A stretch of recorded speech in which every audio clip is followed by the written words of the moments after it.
Welcome to గవరా foods. ఈరోజు మినపప్పుతో పెరుగు వడలు అనేది ఎలా చేయాలన్నది చూద్దాం రండి. మినపప్పు అనేది ఒక గంటన్నర నానబెట్టిన తర్వాత మినపప్పు అనేది గ్రైండర్ వేసి అది పక్కన పెట్టి అప్పుడు ఆ మినపప్పు రుబ్బులో సాల్ట్ వేసి గారెలు అనేది వేసుకోవాలి. అయితే ముందు పెరుగు అనేది తాలింపు వేసుకోవాలి.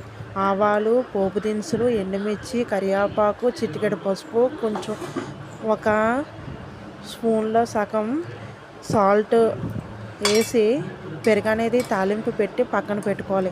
వేసిన గారెలు అనేది నీటిల్లో వేసి 1 నిమిషం ఉంచిన తర్వాత అవి గారెలు అనేది నీళ్ళు పిండేసి పెరుగులు అనేది వేస్తే పెరుగు అనేది పీల్చుకొని పెరుగు వడ అనేది మృదువుగా సాఫ్ట్గా వస్తాయి.